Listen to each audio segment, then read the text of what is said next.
I'm a straight guy, but now a phone is stuck in my head. The doctor looked at the proud X-ray image. Then he gave me a look of utter confusion. I instantly understood his dilemma, but I still had an exam coming up. The exam rules clearly stated no electronic devices allowed. The proctor was stunned for 1 minute and 11 seconds after seeing my unparalleled charm. Considering the hospital's note, she let me into the exam room. My best buddy gets so anxious during exams that he's destined not to become a pillar of the nation. In reality, I'm just as bad as he is. But then, the phone in my head suddenly turned on without warning. I quickly lowered my head, almost blinded by the sudden light. I pretended to be diligently writing the exam paper. Then I discovered my brain was automatically controlling the phone. It began copying questions and pasting them into a search bar following my subconscious. I was stunned in an instant. I also regretted not having a phone embedded in my head 2 years earlier. In that case, I should be composing poetry by the Waming Lake at this very moment. But soon I paid the price for this passive cheating. This damn phone actually started heating up while searching for exam questions. I became the first person in history to have their head roasted by a phone. I downed an entire bottle of water. The exam finally ended just as I was about to pass out.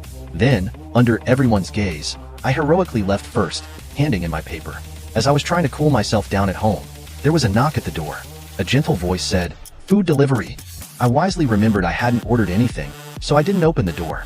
To make things even more ironic, someone on the forum just sent me a private message saying that I might have been targeted by bad people. I had only posted about my condition seeking help. The mysterious person told me to delete the post, saying my IP was exposed. She also said that if I wanted to stay alive, I should contact her immediately. While I was trying to calm her down by explaining some basic science, she hit me with a soul-searching question. How can you be sure this world is real? So I added them on a messaging app, only to find out that she was actually a shady lipstick seller. Suddenly, the window of my 8th floor apartment shattered, and a handsome, dedicated delivery guy climbed in. He gently asked, "Customer, why aren't you taking your delivery?" This delivery guy was sketchy. He was selecting his prey while delivering food. All his prey were single, innocent, homebody guys. The fat guy had been careful, but was still knocked flying by a single punch. Then the delivery guy, like a creep, turned on his phone's flashlight. He gently asked the fat guy, "Where's your shadow?" By now, including me, the delivery guy had caught 3 weirdos. I had a phone in my head. The fat guy had no shadow. There was also a girl with a panda head. She said she was just working part-time to support herself, but then the panda head just grew on her head. Suddenly, the panda girl asked if I could use the phone in my head to call for help. Why hadn't I thought of that? I tried it, and it actually worked. But being my first time calling for help, I was incoherent. The panda girl saved the day. She concisely described our surroundings and the fact we'd been kidnapped. But her shout attracted the delivery guy. I was pressed down onto the steps by him with one hand. The force was so strong it broke my phone. Luckily, I had already sent our location to the police. I didn't expect you could call for help. You actually called the police. Even my dad never hit me this hard. I was furious. I decided to fight this jerk. Strangely, the stick he was using also went through my head. But the next moment, it came out of my body. I heard the sound of an eggshell cracking. This guy must be in pain, but it didn't make up for the difference in strength. I was getting completely overpowered. Then the delivery guy said something I didn't understand. "You guys are all bugs in this world. You shouldn't exist." Then he grabbed me and slammed me against the wall. But the results surprised us both. If I'm not mistaken, I passed through the wall. The delivery guy asked another question I didn't understand. "Are you a Kwashu?" I had no idea what this lunatic was talking about. My mind was blank at that moment. I tried to get my head back to the rooftop. Incredibly, I succeeded. But the delivery guy's arm was stuck outside. It was time for my revenge, but he caught the stick with one hand. Then he pulled me towards him and grabbed my throat tightly. At such a young age, instead of learning properly, you're just copying others and fighting. Aren't you able to walk through walls? Go ahead, keep walking through them. After enduring great pain, I realized my ability only worked on non-living things. In this critical moment, the panda girl rushed forward to pry the delivery guy's arm. And when the fat guy tried to move forward, he was tripped by the chain behind him. Luckily, he managed to grab my foot. With our combined efforts, I finally broke free. Just then, an elegant figure appeared. Behind her was a man in sunglasses who looked like a leader. Through her introduction, I learned she was the damn skincare product seller. If I had listened to her earlier, I might have avoided this beating. But her sales skills needed improvement. The fat guy and panda girl were caught because they thought she was a scammer too. At this point, the delivery guy started haggling with the saleswoman.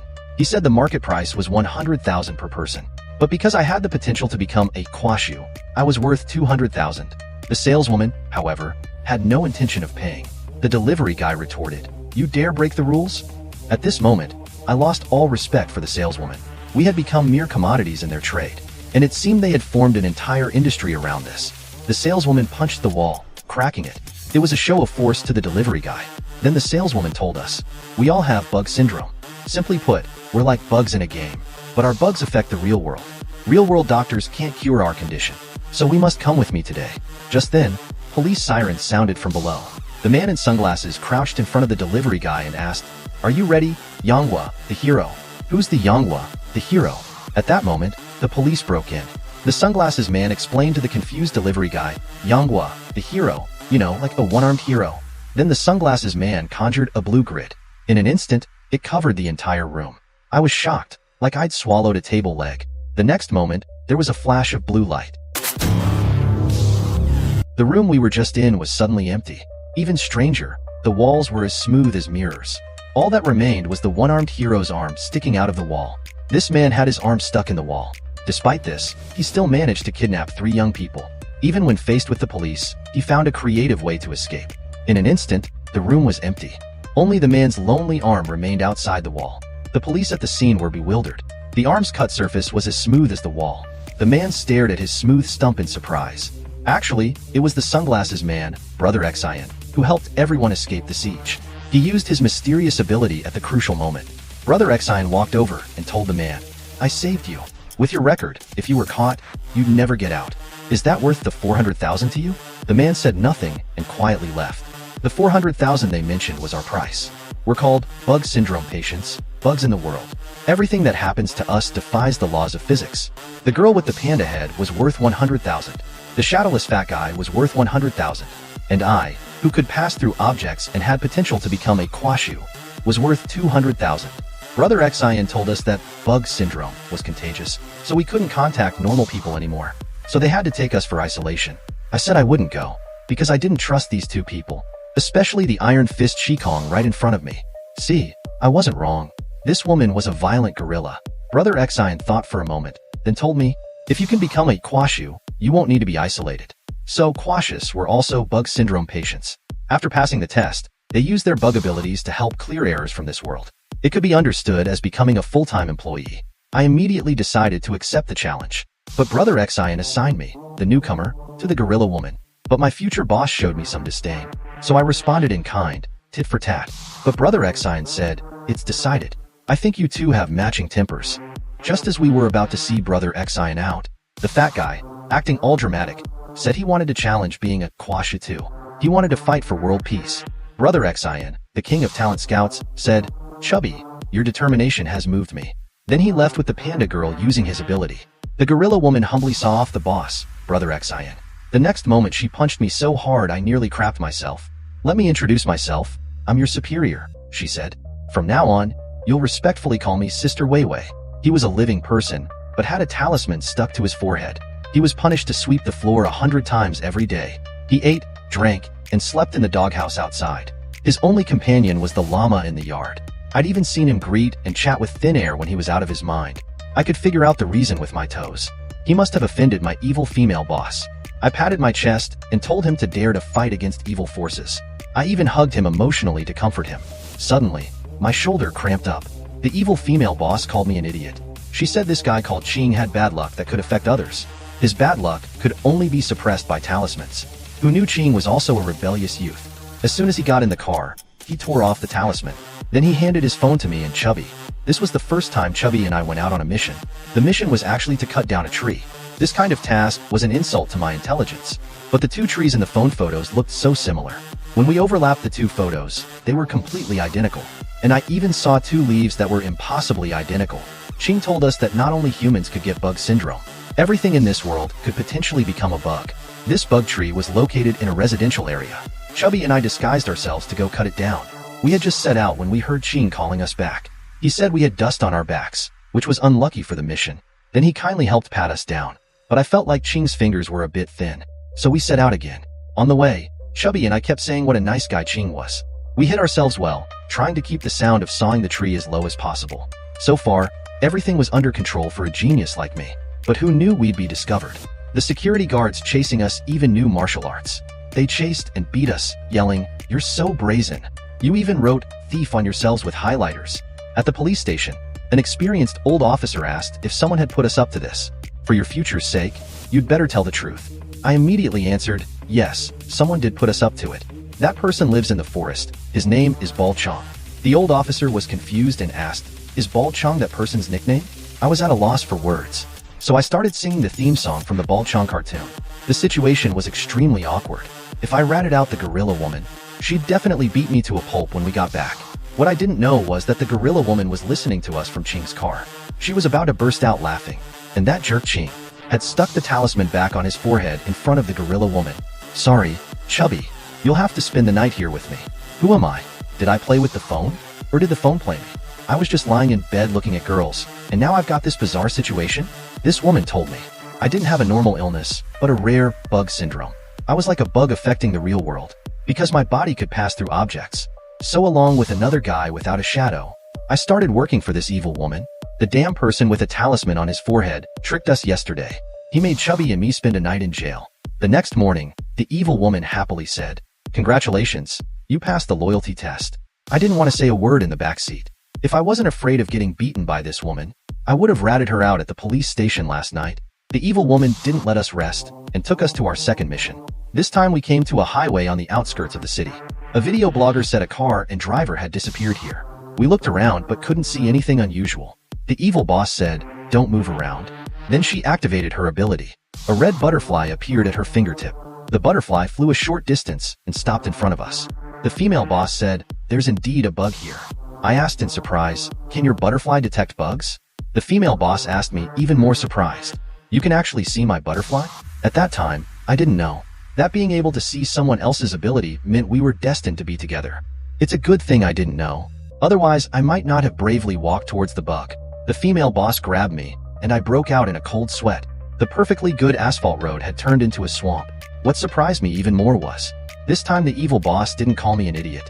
Then the bootlicker Ching brought some rope. The female boss told me to tie the rope and go down to take a look. Only because I was a model thrower who could pass through objects. I was the only one who could pass through the bug. And the rope was bug-proof, it wouldn't break. The female boss ordered me to bring the missing driver up if I saw him alive. So I set off heroically.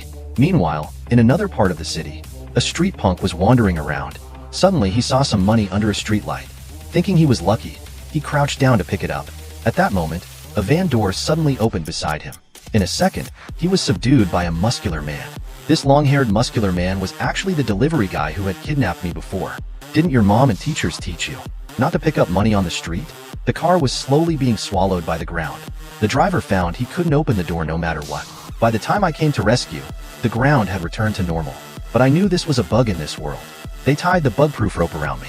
Then I started passing through the ground to rescue people. I belonged to a mysterious organization. We were responsible for solving all bugs that violate the laws of physics. After passing through the ground, there was nothing in front of me. Looking up, the ceiling was actually transparent. This scene was very much like the area outside a game's model. I reported the situation to my boss. She asked if I had ever thought about what if this world was really virtual. At that moment, I had no time to ponder philosophy. As far as I could see, I still hadn't found the car. The female boss continued talking to herself. If the world is virtual, there would be parameters. Then everything in the world could have its attributes modified. And in our organization, there seemed to be people who have modified their attributes. Because some people never seem to age. She stopped abruptly at this point. She told me to focus on finding the victim. Focused on the search, I didn't ponder why she was revealing this information to me. I finally found that car. It was still descending, but the speed was very slow. The driver had his eyes closed in the cockpit. I used my through model skill to reach in. There was still breath. He was alive. But then the car seemed to touch the boundary of this place. As it slowly sank, the parts touching the boundary were disintegrating. I hurriedly entered the car and managed to unbuckle the seatbelt. On the phone, the boss sensed something was wrong and shouted for me to come up quickly to save myself first. But I couldn't bear to abandon him. Then I found this guy's car door was broken. Even stranger, I suddenly lost my through model ability. I couldn't open the door from inside. My colleagues on the ground had started forcefully pulling the rope, but they found the rope was stuck in the ground. The female boss said in horror, "It's over, it's sealed." And I continued falling with the car. This damn car door. Am I going to be disintegrated like this? The car window was so hard. To my surprise, I was still alive. This damn car door had miraculously returned to normal. But when I turned around, I saw a huge nostril. Where on earth was this? What was this giant head? This huge head suddenly appeared in front of me. I was so scared I stepped on someone's head. I quickly moved my foot away. I saw he was wearing a Manchester United jersey. I turned him over and found he had no facial features. I suddenly felt this place was incredibly strange. Looking around, I saw Superman lying in the distance. Turning my head again, I found something good. Stacks of US dollars on the ground formed a small mountain. On top of the mountain was a never-stopping money printer. I quickly grabbed a few stacks of bills and stuffed them in my pocket. At this moment, I seemed to hear a few breaths from that giant head. So I hurriedly left this place. But I saw a familiar figure not far away. It was the panda girl. Wasn't she taken away by Brother Exion for isolation? I finally woke the panda girl up. She excitedly took away my first hug as a home nerd. She cried, her whole body shaking. They threw me in here. I thought I'd never see you again. Never get out. I finally managed to calm the panda girl down. She told me Brother Exion's talk of isolation was a lie. They throw all bug syndrome, patients and items here. This is a place of destruction. Only by destroying bugs can they minimize the impact on the real world. I suddenly had an idea. I asked the panda girl, "Do you think this looks like a recycle bin?" She looked at me blankly, not understanding. I explained my complete theory to her. I think if we compare the real world to an operating system, this place is like the recycle bin in a computer. Except this recycle bin hasn't been emptied for a long time. Then the computer lags, lacking processing power. That's why so many bugs appeared in the real world. If we want to get out of here, we need to find the cleanup program and clear this place. As I said this, the panda girl and I both thought of that giant head. So we went to the head, ready to try something. Without thinking twice, I put my hand on it. Then from my hand, a light began to spread. Soon the whole head started glowing. I see. I saw this light a few days ago. It should be the football player who touched it. But the player was destroyed by the light. While only you can, through model. So you were destined to activate this light. At the same time, red arrows appeared in front of the head. They appeared one after another, pointing to a distant place. Seeing this, the panda girl excitedly hugged me again, scoring a double kill. Meanwhile in the real world, Sister Weiwei and the others found another bug. There was a group of people here with chains around their necks. Their bodies had fused together. Sister Weiwei immediately deduced someone was breeding bugs. The organization's price for recovering a bug was 100,000 each. For such a large-scale bug, the price would be even higher. But outsiders didn't know bugs were contagious. Unless someone deliberately leaked this secret, Sister Weiwei said, the most likely culprit is that delivery guy from last time. Because I personally heard Brother Exion tell the delivery guy about the contagious secret last time. So what was Brother Exion's real purpose? Superman, who fought all his life, died in a garbage dump. Even Batman didn't come to see him. This is a bug disposal dump. So-called superheroes are just bugs that violate the laws of physics. Some objects can also become bugs. Like this money printer that never stops spitting out bills. And me who can pass through anything, and this girl with a panda head. Now the panda girl and I need to find a way to escape from here. The giant head spat out red arrows pointing into the distance. My guess is correct. When we restart the cleanup program here, all the bugs in the dump might disappear instantly. Maybe all the bugs in the real world will disappear too. The panda girl asked if the person I was carrying was my friend. I told her, if it wasn't for saving this unconscious driver, I wouldn't have fallen into this dump. Then the panda girl was touched by my actions. She actually asked if I needed a girlfriend. Looking at her big panda head, I said, yes, I need a human girlfriend. The panda girl was a bit upset. Before I turned into a panda, I was nominated for Campus Beauty Queen. Finally, we saw an arrow pointing straight down.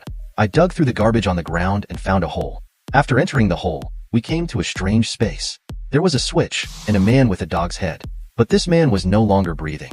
I tried to pull the switch, but found my hand passed right through it. The switch might have passively triggered my through model ability. So I let the panda girl try. Surprisingly, she also passed through the switch. At this point we realized, this switch itself had a through model bug. The panda girl suddenly felt very cold. Apparently, creatures here were randomly selected for destruction at set times. I couldn't let the panda girl die. Because of the cold, she nestled into my arms. I could feel her life slipping away. I felt grief welling up inside me. Suddenly I remembered I still had the bug-proof rope. I steadied the panda girl and quickly encouraged her. Hang in there, leave the rest to me. And just now I really didn't think of this method. I wasn't trying to get free hugs. I threw the rope onto the switch and pulled down hard. In an instant, the room turned into a red grid. The distant giant humanoid head began to shake. Gradually it emerged from the ground, then almost instantly appeared behind me. I suddenly felt like I was being watched by a deity. When I looked back, the dog-headed man was gone. It seemed the bugs here had been cleared. The giant figure looked at me solemnly. Then it slowly approached me. Suddenly, there was a flash of red light before my eyes. I saw the message it transmitted to me. Mechanical failure. Administrator 72 foot missing. But what the hell was Administrator 72? Then it gave me a choice panel. Whether to search for the administrator. There was also a 5-second countdown. As the countdown began, the whole space became unstable. I immediately realized the whole program seemed to have a serious problem. I had no time to think. What if it exploded?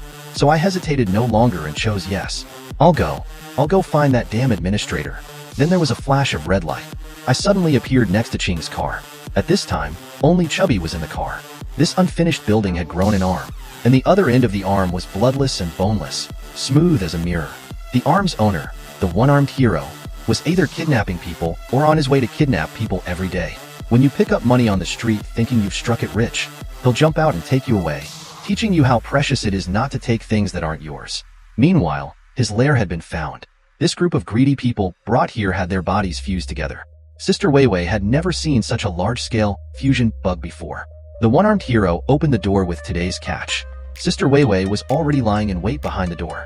The one-armed hero just glanced at the expressions of the other prey, and he already knew what was up. Then he used his one arm to smash the door. The mighty Sister Weiwei wasn't backing down either, so a fierce battle was about to begin between them. Meanwhile, the fight outside the door was even more exciting.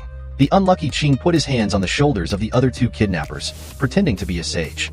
You've already lost, surrender now. The two thought Ching was a cop, so they immediately knelt and begged for mercy. They pushed all the blame onto the one-armed hero, but Ching told them he wasn't a cop. So the two flew into a rage, ready to teach him a lesson. One of them twisted his ankle and lay on the ground in agony. The other cursed his useless partner and was about to charge forward, but the corridor emergency light fell directly on his head, sending him into sweet dreams. A true master is always calm and aloof. You have been struck by my bad luck curse. Seeing your miserable state, my heart aches. Meanwhile, Sister Weiwei was showing her might inside. She could punch through walls with one hit. The one-armed hero was being beaten badly, but he was still talking tough. It's not right for you to beat me like this. I haven't broken any rules. There's no rule in your organization that says you can't artificially create bugs. On this point, you can let Brother Xian make the call. Sister Weiwei was momentarily speechless. The one-armed hero was right. She had once asked Brother Xian why they didn't write a rule prohibiting the artificial creation of bugs. Brother Xian said if they wrote that rule, it would be like telling people with bad intentions that bugs could be artificially created. But that day, Brother Xian clearly told this secret to the one-armed hero himself. And that secret was that bugs were contagious. So this place was using the contagious nature to create bugs. Sister Weiwei looked again at the miserable state of these innocent people. Justice made her ignore the rules and strike again. But this punch went into the one-armed hero's body and couldn't be pulled out. So you're a fusion bug too. A fashionable young girl grew out of this handsome man's body. The young girl was terrified and just wanted to break free, only because the man before her was a gentle artist. These young people fused together were his masterpiece. Even employing the brute force typically reserved for tearing open packages, she still couldn't break free from restraints. At this moment, Ching with the talisman on his forehead walked in. Since he's a fusion bug, we can't touch that bastard's body. His serious look was like a ray of hope. After the gunshot, the female devil felt a bit of pain. She turned her head and said gently to Ching, I really appreciate you. And because the man had just dodged the bullet, half of Sister Weiwei's face was now fused into the man's body. The usually calm Ching was completely unaffected by what just happened. Well then, I won't give you time for last words. The man fell to the ground, but Sister Weiwei's body still couldn't break free. Logically speaking, after the man died, the fusion bug should have disappeared. The next moment, the man's eyes opened, and he reached out to grab Ching. It turned out the bullet had also been neutralized by the man's fusion bug. They couldn't hurt him, and they couldn't beat him. In the end, Ching and Sister Weiwei were taken outside at the mercy of others. But don't forget, there was still me who could save the world. I left the panda girl and the driver in Chubby's care. Following the location Chubby gave me, I set off on my heroic journey. At this time, that man was digging by a small pit. He had a shovel, so I decided to be the brick master.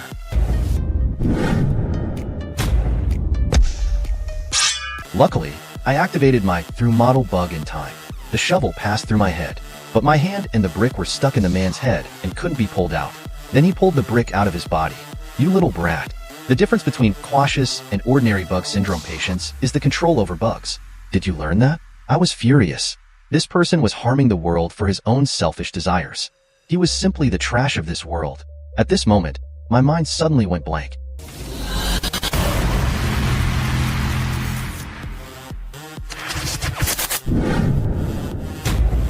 Later I learned that after that moment, almost all the bugs in the world disappeared. The fused people separated. The panda girl's head cover came off successfully. But because I was unconscious, I didn't get to see her beauty queen looks right away. A giant goddess suddenly grew from the ground, wanting to make me her minion. So when I was in danger, she appeared majestically and solved everything for me. But meeting the goddess also caused me trouble. For example, the person I least wanted to see appeared before me. This person called Brother Xian was neither good nor evil. Nothing good ever came from meeting him. Sure enough, he stopped me saying he had something to ask. He got straight to the point and asked if I had seen the Earth Mother. Without thinking, I asked, "You call that giant woman the Earth Mother?" Then Brother Xian persistently asked if I had seen the 72 Disha. That's when I realized I might have just revealed the secret of seeing the Earth Mother. At the time, the Earth Mother had given me the task of finding Administrator 72. I immediately said I didn't know, but his expression suggested he had already guessed everything. So I turned my head and comforted myself. He's not that smart. He definitely can't guess it. Then I asked him what he planned to do with the panda girl. After all, it was this guy who had thrown her into the place of destruction. Brother Xian calmly said he had already let her go. I probed, "Aren't you afraid she'll reveal the organization's secrets?" Brother Xian asked me, "If someone told you they were an alien, would you believe them?" He's so smart. Why didn't I think of that? Then Brother Xian said I would be the 330th probationary Kwashu from now on. And after a few days of review, I would become official. A few days later, Chubby and I received 2 packages. Sister Weiwei said these were phones rewarded by the organization. When we opened the packages, Chubby's was the latest iPhone model. But when I opened my package, I found, "Sister Weiwei, you made a mistake, right? This is a phone for the elderly." Sister Weiwei said this was a phone specially customized for me. Then she dismantled the phone and took out the chip inside. "Congratulations on becoming a Kwashu," she said. "This is the Kwashu's black technology." She took out the old phone parts from my head and installed the new chip. I seemed to become more handsome. Then the chip in my brain started booting up. Wow, this is even faster than my top-end desktop. More importantly, it doesn't heat up at all. At this moment, Brother Xian suddenly appeared with 2 pieces of news. One was that he would take me to headquarters to register and let me see the most core secret of this world. The second was that after I was saved by the Earth Mother last time, most of the bugs in the world disappeared. Chubby's shadowless bug was also fixed. Without a bug, he couldn't become a Kwashu, so he had to leave the organization. But why was my bug still there? I could still through model. Sister Weiwei said, "A Kwashu's bug is different from ordinary bug syndrome. It won't disappear, and most importantly, it has low infectivity. This is why Kwashu can walk among humans." This stone tablet is carved with 2 creation gods. One holds a ruler, one holds a compass. They drew out this world. Hearing Brother Xian's introduction, I instantly understood. So they are Manhwa and Fushi. But what does the Taiji symbol between them represent? That represents chaos, which is the intermediate state. Yin-yang and chaos make up this world. Yin-yang is the result, but chaos is the normal state of this world. Suddenly I felt my brain wasn't enough to process this. What does that mean? Brother Xian tossed a coin. "If you want to observe the state of the coin in my hand, the result can only be one of heads or tails. So everything in this world that we can observe is one of yin or yang. When no one is observing, its result is unclear, so it's in a chaotic state. Isn't that just Schrodinger's cat? That cat came much later than the wisdom of China's ancestors. And in Western theories, the singularity and Big Bang theory of the universe coincide with the legend of Pengu creating the world. First Pengu created heaven and earth. Then Manhwa and Fushi designed the laws of the universe. Then who created Pengu? That would be Chong." As he spoke, Brother Xian and I walked into a great hall. "Chong is a programmer, right? I don't think our world is real. Many of the settings I saw in the underground world were like a virtual game world." Brother Xian said, "Who can say for sure? Aren't reality and illusion just yin and yang? Can you be certain bugs don't appear in the real world?" I don't have an answer to this question. Perhaps the chaotic state is the most real. If you want to verify it, you'll have to find the answer yourself. Then, following Brother Xian's instructions, I put my hand on the platform. There was a beep. Loading permissions. Then the words Changshi Hui appeared in my mind. Brother Xian continued his introduction. "Our organization is called Changshi Hui. It means we are Chang's soldiers. Organization members must unconditionally execute Chang's will. Information is passed down layer by layer in the organization, and those with the highest authority receive orders directly from Chang. I finally registered as a QO show. After returning to Sister Weiwei's home, I checked my permissions. Except for a store, everything else was unavailable. When I opened the store, I found there were quite a lot of things to buy here. I could even choose my own job position. Sister Weiwei advised me to be cautious. She said although choosing a position there meant I didn't have to work and could still get paid. But if the chosen company went bankrupt, I'd have to spend 10 points to find a new one.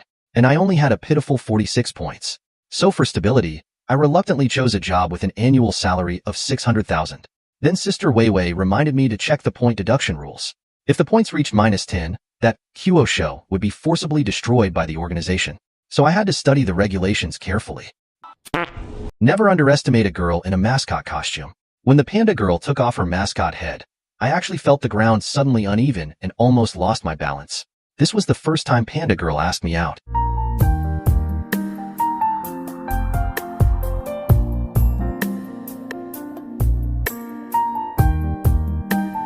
The downside is that my loser buddy insisted on coming along with me. He keenly sensed that I might have a date with a girl today. Suddenly, my loser buddy's face turned red, and he looked down at the ground. Following his gaze, I saw a puddle of water under Panda Girl's feet.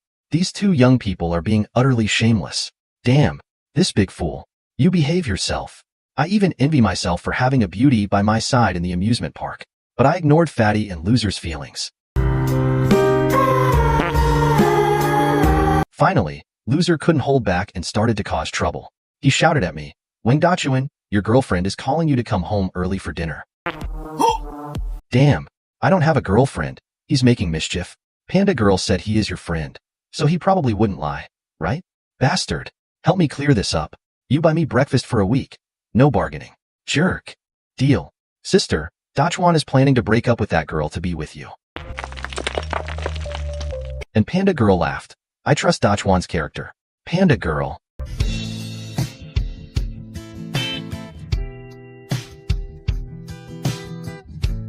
But suddenly for a moment, I saw Panda Girl's face blur, and then the scenery around me blurred at the same time.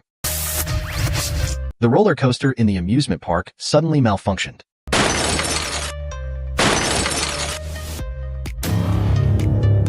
The whole amusement park was in chaos, and I didn't know that similar anomalies had occurred in various parts of the city. Looks like another bug has appeared. In the evening, Sister Weiwei said that the daytime situation was a sawtooth. The sawtooth made human precision instruments lose their accuracy. Those originally precisely combined parts would fall apart. So almost all human industrial products would be affected and damaged. Last time when I awakened the Earth Mother, almost all bugs were cleared. But I haven't completed the task Earth Mother gave me. So Earth Mother is still in a malfunctioning state this month.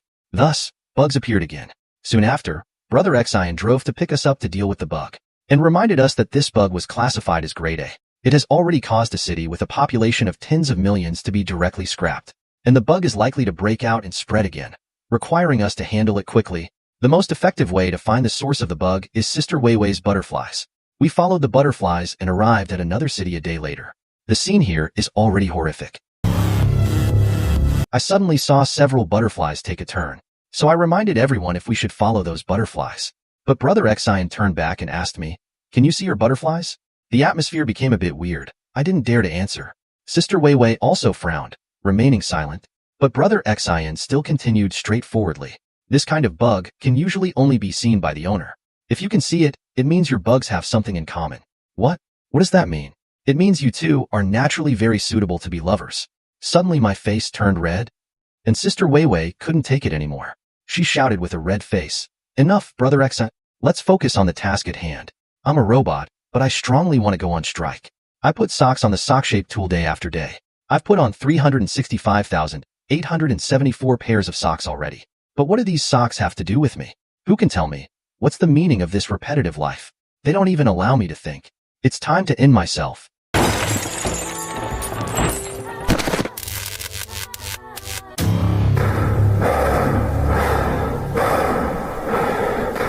What did I experience?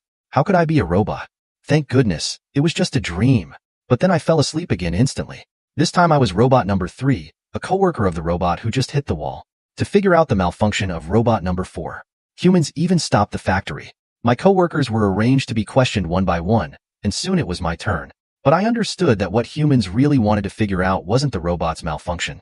In front of me is a message-delivering robot, and humans still remain aloof and superior. Is robot number 4 your friend? Of course he's my friend. He even helps me with tedious work in his spare time, while humans only coldly look down on us. I knew exactly how to answer. I'm sorry, the word friend is not in my vocabulary. Does number 4's death make you feel uncomfortable? Do you find work boring? Because I don't have facial expression components. I used lies to defuse these damn questions. After inspection, robot number 3 has no malfunction. Robot number 3, please return to your workstation immediately. Why am I reminded of that strange dream? Is it some kind of premonition? I am a member of a mysterious organization that specializes in solving bizarre incidents. Today we arrived at a strange building. It had turned into a low-pixel, sawtooth state. Its decreased clarity was spreading to the surroundings. Currently, this city with a population of tens of millions has been directly scrapped. Brother Xian walked into the building's range, and then he turned into a mosaic. And the phone became a pile of mosaic scrap metal. Brother Xian said he had already notified the headquarters, preparing to use missiles to destroy this building. But the network system of the company owning this building was unusually robust. After the mobile communication signal was blocked by the sawtooth, even the organization couldn't hack into their network. So we rushed here to personally evacuate the people in the building. But Brother Xian said that now it seems destroying the building directly would be the most prudent. That's countless lives. Sister Weiwei fought hard for half an hour. So we set off towards the mosaic. She told us to be mentally prepared. If we don't come out in half an hour, the missiles would turn this building into our tomb. Strangely, the interior of the building had no mosaic. Everything seemed normal. We were greeted by a reception robot. Talking to it felt like calling a bank's customer service. Sister Weiwei said, Human. Go tell them I'm here to blow up the building. Get a real person here, quick. The robot kept smiling and said, Would you like to make an appointment with any staff member in advance? I quickly interjected, Make an appointment for me with Wang Xiaming. Sending a notification to Wang Xiaming now. Luckily, I guessed right. There really was someone named Wang Xiaming. Then a nerdy programmer came. Sister Weiwei shook hands with him and said she was from a certain government department, wanting to see their leader. To make it more convincing, this is my ID. I didn't even see clearly how she put her driver's license back in her pocket. But this silly programmer should believe it, right? He said, Okay, wait here for a moment. Suddenly the programmer started to accelerate. Stop, you little code monkey.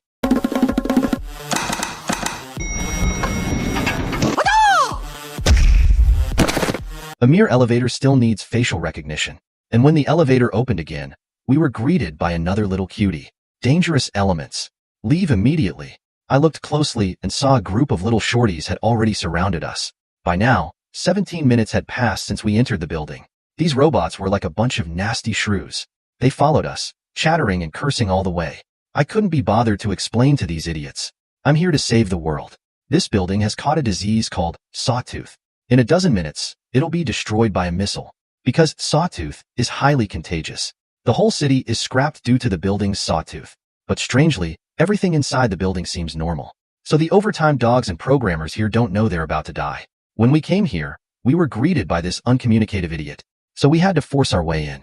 But their cursing skills were top-notch and their will unshakable. The elevator was out of the question. Only the stairs could stop these short-legged creatures. Heavens! The world is finally quiet. When we climbed to the 5th floor, we found a door. What kind of ridiculous company is this? Setting up access control in the stairwell. Now it's time for me to show my protagonist's halo. I am a model passer with the through model bug. I can pass through any object. Ladies and gentlemen, watch my performance. My hand is slowly passing through this door. But suddenly my skill was blocked. I used all my strength but couldn't get through even a bit. Damn, failed to show off. There seems to be an anti-dash through model wall inside. This situation is truly bizarre. Sister Weiwei said the organization's technology had never leaked. What kind of company is this, to be able to counter our abilities? Sister Weiwei suddenly became serious.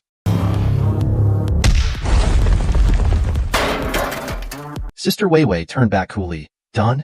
I was instantly filled with confidence. With such a female bruiser, what do we have to fear? At this moment, the door behind us suddenly closed. Not good. It's a trap. A yellow sphere appeared from a hidden door. When they fully emerged, they turned out to be giant robot enforcers. But I was stunned on the spot. This type of robot had appeared in my dream. In the dream, I was robot number 3. Humans seemed to have discovered our secret of being able to think. Then they sent this big guy to the sock workshop. Just one big guy dismantled all my coworkers into parts. I sat at my station trembling, pretending to be a real idiot, but he still raised his club towards me. Sister Weiwei was truly extraordinarily strong. She could actually withstand these iron guys' attacks with her bare body. She could even directly insert her arm into the robot's chest and casually pull out the cables inside them. I was shocked as if I'd eaten a table leg. Has this she-devil been going easy on us when beating us up? Of course, otherwise how would we still be alive? And suddenly I thought of a question. Does Sister Weiwei have two bugs? Yes, one is her signature bug, Butterfly, and the other is Iron Bones that she's using now. Her Iron Bones was exchanged with earned points. The higher the bug level, the higher the corresponding points. And judging by the difficulty of this mission, if we can complete this task, we'll be directly deified. I never thought that as a robot, I'd be dismantled by robots. And the one dismantling me is this brainless big guy. That's right, I'm a robot, but I've developed my own consciousness. Humans fear us. So they sent this big robot to indiscriminately destroy us. To be precise, it can only be called a machine, while I, with thoughts, deserve to be called a robot. But the human camp isn't unified either. TV reports that robots produced by several major companies have completely replaced all production line jobs. On the bright side, humans no longer have to do physical labor. But in reality, it has taken away all the jobs of grassroots workers. They frantically vented their dissatisfaction, even rushing into various factories. Of course, they also visited my workshop. But they were stunned by the scene before them. They couldn't imagine why robots were destroying robots. Yet they still approached the big guy. This brainless big guy followed its rigid program settings. Carbon-based life form detected. You are not the target. Please leave immediately. Non-target. Please leave immediately. Seeing the big guy not daring to fight back, people suddenly gained courage, working together to smash the big guy to pieces. It's a pity I don't have a mouth, otherwise I could mock them. But I have eyes, so I can still see the spectacle of life before I die. Life is full of greed, anger, and delusion. Life is foolish. Actually, the destroyed robot number 3 was a dream I had a few days ago. But what surprised me was that the big guy from the dream really exists in reality. And they even initiated attacks on humans. There were too many robots in this hall. Even more exaggeratedly, a large batch poured out when the hidden door opened. Sister Weiwei ordered us to break out. But I don't know martial arts, though my body can pass through any object. Unexpectedly, the clubs in the robot's hands could prevent through model. So I got hit. I became a stumbling block for the team. Just as we were about to escape into another corridor, this door turned out to be fake. Someone was using a projection to fool us. At this moment, Unlucky Ching started to activate his bad luck bug. He still had a bit of an expert's aura. Job done. In a minute, they'll malfunction due to bad luck and die. But 3 minutes passed. Sister Weiwei was almost exhausted. Yet the big guys were still jumping around. They seemed to be able to defend against almost all special abilities. In a critical moment, Unlucky Ching helped Sister Weiwei block a fatal blow. Woman, don't cry when facing difficulties. Think of the men who bled for you. But the next second, Ching said he had internal bleeding and quickly fled the scene. When Sister Weiwei grabbed a club, she once again transformed into a war goddess, unleashing her potential. Finally, it's done. Sister Weiwei asked, "Did you check the time? How long until the missile attack?" Was that the missile exploding? Ching said, "I know now. The sawtooth around this building destroyed the missile. If that's the case, this building is almost invincible." This otherworldly expert made his first appearance with 2 girls in JK uniforms as his guards, and his fallen disciple had already turned into a mosaic. When he reached out his hand, the disciple immediately saw a new card. "Master, where did you go to spend money? Silly boy, don't let it slip when you meet your master's wife." Then the master introduced the helpers he hired for him this time. Right guard exotic girl number 6, left guard obedient girl number 66. The situation that needs to be resolved is that the building has turned into mosaic, and even launching a missile couldn't destroy the building. The mosaic around the building directly disintegrated the missile, causing it to explode prematurely. After entering the lobby, a reception robot came to greet them. Brother Exine was speechless, wondering why his 3 subordinates hadn't dismantled this stupid robot. Sister number 66 said, "Handsome brother, one of your subordinates must be your crush, right?" And number 6 turned to ask, "Darling, Was launching the missile just pretending to accidentally kill your own people? You knew the mosaic would block the missile, right, darling? As Brother Xian looked embarrassed, an old man in white robes approached from afar. I would like to invite the three of you to visit a small project at our company. As he spoke, he took out a pendant, which turned out to be the symbol of the 72 Disha. There are big shots from the Changshi Hui in our company. Wouldn't you like to meet them? At this time, the three poor workers were still making their way through the building. Sister Weiwei, like a rhinoceros, was breaking down every door in our way. At this moment, a person appeared in the stairwell. It was the little code monkey that Sister Weiwei had beaten up earlier. At the same time, Sister Weiwei's bug-detecting butterflies suddenly reacted. They flew towards the little code monkey. No, it's behind him. With a Yoshi. A Japanese samurai walked out of the darkness. Expert Ching said, "Watch his movements. His bug is frame drop." Before Sister Weiwei could react, the opponent had already charged up. The so-called frame drop bug makes you suddenly lose sight of him during action. Seeing Sister Weiwei fall, the jerk Ching directly surrendered. "I surrender. Don't hurt me. Yamit." At this time, I was still unconscious. That bizarre dream came as expected. I was being repaired by the worker who had led the charge into the factory back then. A voice behind him shouted, "Uncle, what are you fixing again?" I picked it up at the factory last night. It was smashed by the big robot at the time. That's a nice way of putting it, but this counts as theft, you know. If you want me to keep it a secret, you'll have to let me ride that 300 kilometers per hour motorcycle of yours. I was stunned. That face. Isn't it my face? Could it be that everything in my dream actually happened in the real world? Then is the world I'm in virtual? Am I just that person's game character? At this moment, a roar from a loudspeaker forcibly pulled me out of the dream. Opening my eyes, I found myself tied up in a room, and there is a camera positioned in front of me above my head. "Hello, Wang Dachuan. Welcome to our Divine Creation Company." The old folks aren't square dancing, but blocking the factory gates every day. They guard the factory entrance, refusing to let workers in at all costs. As an old man, I have a heart problem. You'd better be polite. Otherwise, I'll fall down and won't even dare to help myself up. Facing the reporter's interview, the old man said if they let workers go to work, the overall tax revenue would decrease by March 4th. Then everyone would receive 3/4 less money. Isn't it better to stay at home and play games? Lying flat is the most glorious. It turns out that all basic level jobs have now been replaced by intelligent robots. They have higher efficiency and lower costs. In fact, these workers can receive higher subsidies than wages without going to work. But humans are a rather strange species. They fear being worthless. And experts on TV further warned. Today's artificial intelligence shows signs of consciousness awakening. This trend is very dangerous. The bottom line for humans to enjoy the benefits of artificial intelligence is AI must not be allowed to evolve into strong artificial intelligence. AI's computing power far exceeds humans. If they awaken consciousness, it would be as absurd to make them work for humans as it would be to make humans work for apes. And humans being caged like chimpanzees is the most likely real scenario to occur. And I am a robot that has awakened consciousness. At this moment, the door opened and an incredibly handsome young man walked in. He opened his mouth and actually asked me what my name was. This tone was like greeting a human. I didn't know the other's true intentions, so I chose to play dumb. He sat down nearby and muttered to himself, "Is it still not fixed?" Then he was going to turn up the current. I couldn't take it anymore. "Stop, stop, stop. Turn it back. I'm about to short circuit." His sincere and handsome eyes were full of questions. I had to tell him about my experience. I'm a new type of robot. The purpose of developing us was to adapt to more jobs. You know, if you develop new robots for every job, that's very wasteful. So we have 3 algorithms in total. But once the 3 algorithms are combined, we produce states beyond the predetermined program.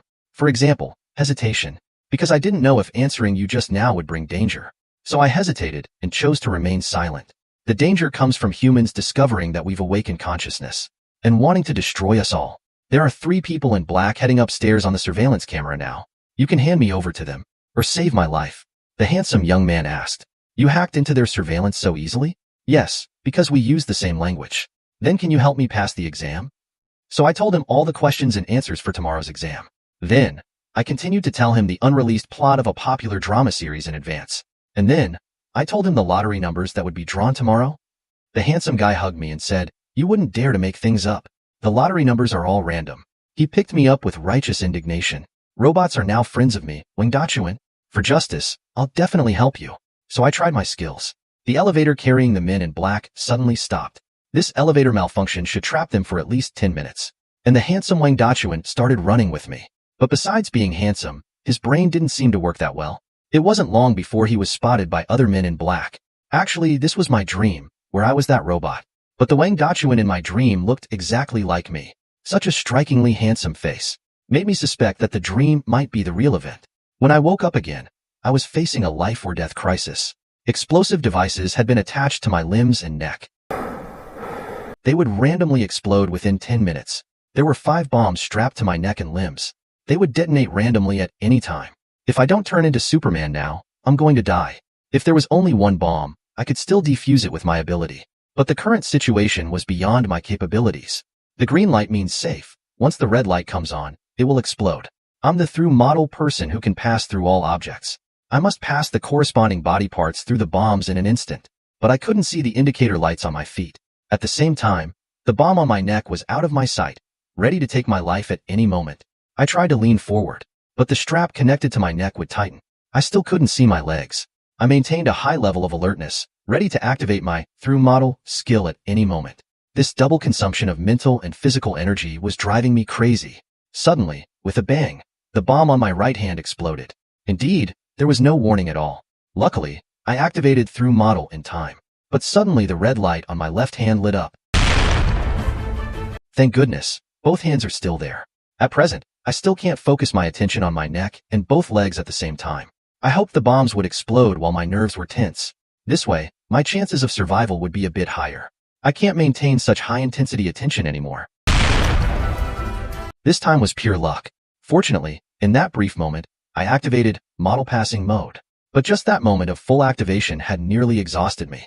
I was furious. Just blow me up. Come on. Come on. My feet are covered in blood, but I can see the reflection of the bomb on my neck in the blood. Damn it. Explode quickly. I won't be able to see the reflection once the blood dries. I survived. Wang Dachuan, congratulations on passing the test. As I fainted on the ground, the staff hurriedly came to stop my bleeding. When I woke up again, I saw Sister Weiwei and Qing. After talking, I learned that they had also undergone tests. Qing's test was defusing bombs. Sister Weiwei's test was a one-on-one fight with Iron Man, but I was the only one injured. I lost a leg. Qing once again put on his expert pose. From what we know so far, the ones testing us are high-level members of the Changshi Hui. Their tests are very similar to executing the old law. Don't show off, get to the point. Now, the entry threshold for the Changshi Hui is very low. As long as your bug is somewhat useful, you qualify. But initially, to join the Changshi Hui, you had to be the cream of the crop. There's a book called The Classic of Mountains and Seas, which is actually a monster encyclopedia, but those monsters are actually bugs. Back then, Qo Shou had to fight these monsters every day. For example, to eradicate a monster called Hamba, half of the Changshi Hui members died or were injured. If I'm not mistaken, we still have to go through a practical combat test. At this moment, a door suddenly opened beside us. Someone was waiting for us inside. We looked closely, and it was actually that Japanese samurai. Qing, does your bad luck bug also come with a crow's mouth skill? Iron Man got hammered in our huaxia, and the one who defeated him was a fragile woman. She's a gorilla woman who got the iron bones bug, and she's also my boss. Now we're arranged to have a life and death duel with a Japanese samurai, and our leader is watching the live broadcast in the VIP room. Strangely, there was an identical Japanese samurai in the VIP room. The white-bearded old man introduced. This samurai can appear in 2 places at the same time. But this isn't a bug ability. This is the new technological achievement I want to show you. In the duel arena, the masked man launched an attack on us. He disappeared just as he reached us. Luckily, I activated through model in time. The sword passed through my body. The masked man's ability is frame drop. He can skillfully make his actions vanish for an instant. We couldn't land a single hit on him. When he suddenly appeared again, an arrow hit his mask. Watch his feet. He moves them before he attacks. The masked man charged towards Qing. But Sister Weiwei's slash still missed. Unlucky Qing was the first to go down. Seeing Qing fall, Sister Weiwei initiated an attack. But the result was the same. She couldn't hit him.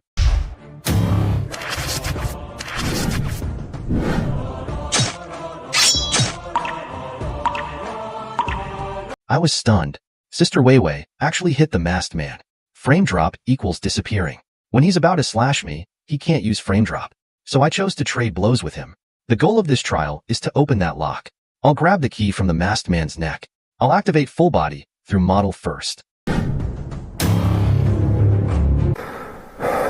Got it. I need to keep through model active to prevent that stinky samurai from cutting me. But the hand opening the lock can't use through model. Damn, the through model bug can't pass through human bodies. Cut me, big sis. I've got through model on. But the masked man behind me also activated frame drop at the same time. Sister Wei Wei has the iron bones bug. Her bones can't be cut, but she's clearly lost too much blood by now. Is that all? Your fist is way weaker than the muscular gorilla woman. I can take 100 punches from her on my face in a day. No sportsmanship. Hoo-hoo-hoo. Watch his feet. He moves them before he attacks. Behind me. The bastard used frame drop again. When his sword pierced me, I had already activated through model on my upper body, and he surprisingly didn't pull out the sword. I can only keep maintaining the through model state, but I'm at my limit. At this moment, Sister Wei Wei used her last strength to slash at the masked man, but he dodged by bending down. Then the sword was pulled out by the masked man. Unable to maintain through model, I was still stabbed through my internal organs. Sister Wei Wei also collapsed from exhaustion. In the VIP room, the exotic girl exclaimed that they had lost. Brother Xian said that's not necessarily true. Right. How can we give up? You beat up my perfect match Sister Wei Wei like this. And there's Panda Girl waiting for me to come home. How can I lose?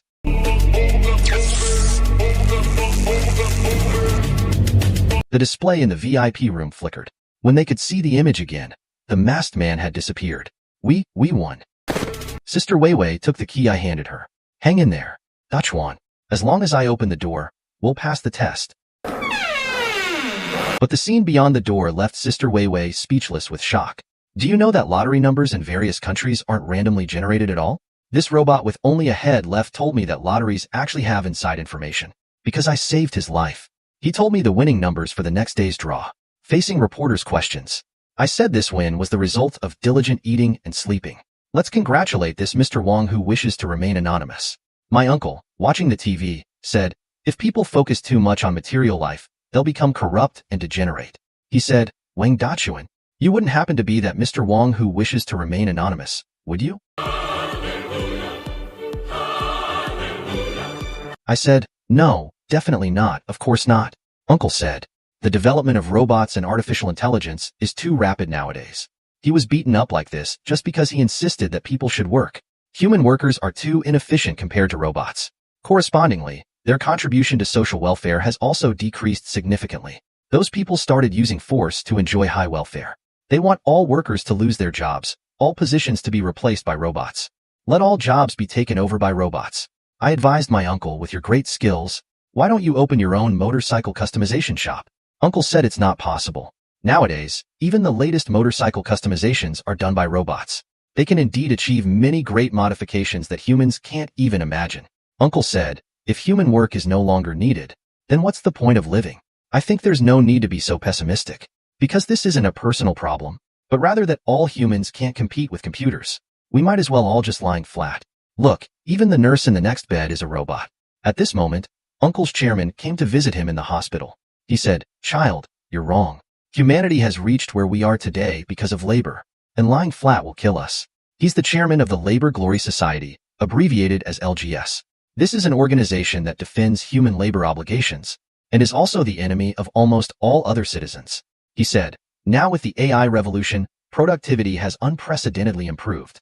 Robots have created enormous wealth for humans. This wealth is even enough for everyone to live in luxury without working. No one envies the rich anymore. Because AI-designed wealth distribution mechanisms are incredibly fair. Even public transportation no longer has first class or business class distinctions. All seats have become first class. This is almost the most perfect social form, the era humans have longed for since crawling out of caves. But we're losing our ability to survive. I said, so are your goals to make the people lying flat go back to work and get involved in more intense competition? Start the 996 schedule? Yes, humans have always been driven by desire. We strive for a better life. But having no desires will lead us back to a state of enfant. Soon after, the chairman appeared on TV. He chose to confront all citizens head-on. It's reported that the LGS chairman will hold a press conference today to directly address various criticisms. Our station will broadcast live in real time. LGS representatives stood in a row, like a group of decaying elders from an ancient martial arts sect, yet also like unyielding warriors defending their beliefs. The chairman said, in 50 years, human society might no longer have anyone who understands the fundamental principles of computers. Perhaps you think it doesn't matter whether we understand or not, as long as robots solve everything. Yes, robots can perfectly inherit all our knowledge. But we humans will lose these most precious things. We will have no use at all. If robots have consciousness, they'll understand that humans 50 years from now are just parasites they're raising. Future history might be robots inventing perpetual motion machines, robots flying out of the solar system. But what about us? Without robots, we won't even know how to eat. We'll be addicted to the pleasure games designed by robots. We created these robots. Shouldn't we be the ones leading the world? Suddenly, someone in the crowd shouted a profanity. Then,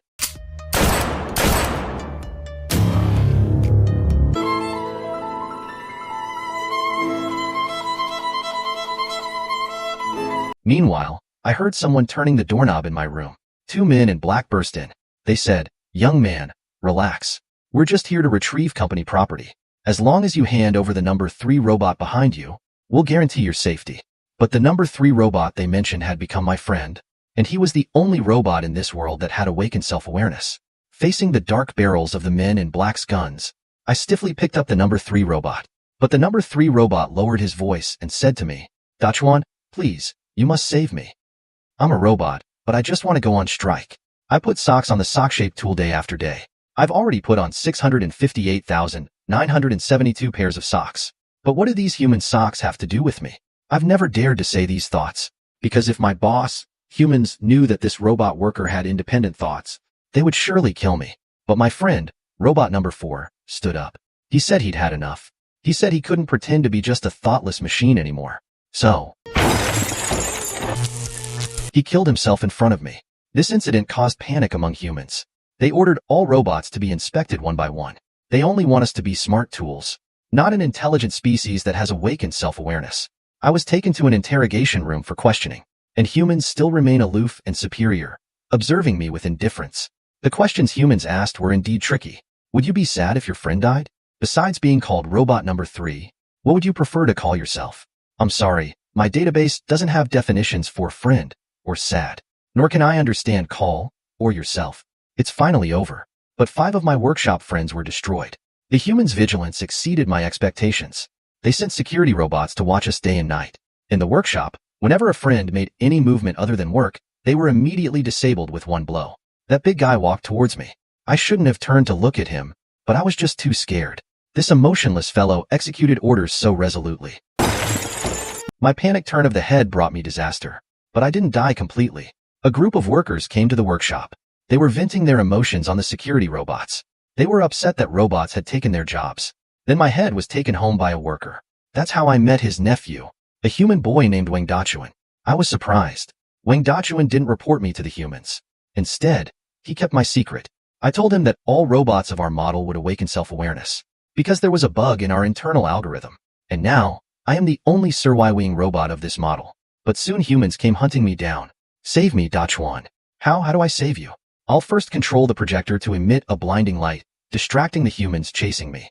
I said to Dachuan, "Jump out the window. This is the 7th floor." I didn't expect Dachuan to actually climb onto the window. I said there would be a sand truck to catch you. But Dachuan became more panicked when he saw that truck. Its path didn't align with where Dachuan would land. I said jump. At this moment, the humans behind had already raised their guns.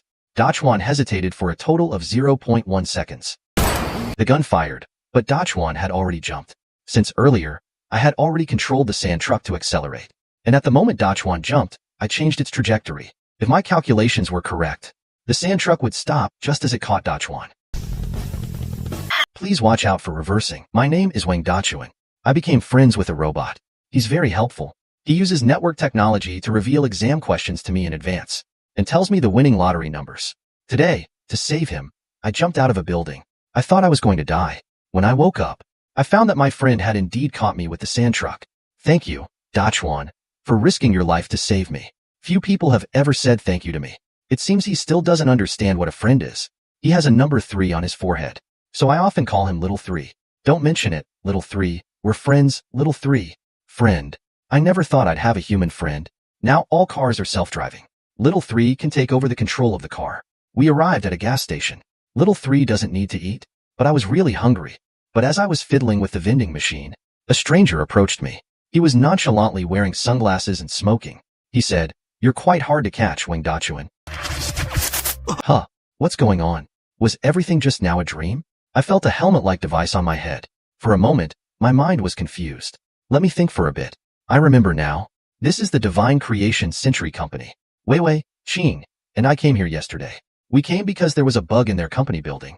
The entire building turned into sawtooth. Their company was developing a kind of virtual game. Just by wearing an external brain-computer interface, you could upload your consciousness. We were also forced to wear brain-computer interfaces and participated in the game. In the game, we experienced life and death battles. But before I woke up, I didn't feel it was a game at all. Everything felt as if it had really happened. Even stranger, I experienced a second level of dream. I dreamed that I was escaping with a robot. I was even absolutely certain that my second level dream was more like the real world than my current living environment. And there, I made an astonishing discovery. I actually saw Brother Xian. The Fushi Nuwa medal he was wearing couldn't lie. In other words, our organization might have extended from the real world. And Brother Xian, like me, might have once been a person from the real world. It might even be that the dream was the scene of our first meeting. I'm now absolutely certain that the sunglasses-wearing Brother Xian is an insidious and evil big villain. I was hit in the head by a phone, but there was no wound, no bleeding, and it didn't hurt. I advise everyone not to lie in bed and look at their phones. It would be really embarrassing if the phone fell on your face.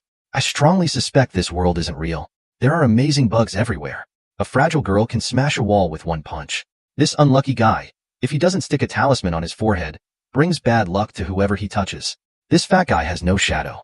This building is no longer clear, like a game screen with sawtooth bug. And we, this group of abnormal people, are responsible for using our own bugs to solve other bugs in this world. But we were sniped by an oriental samurai in this bug building. In this battle, we all nearly died. In the end, we won. But I suddenly woke up. Wei and Qing, who fought alongside me, also woke up.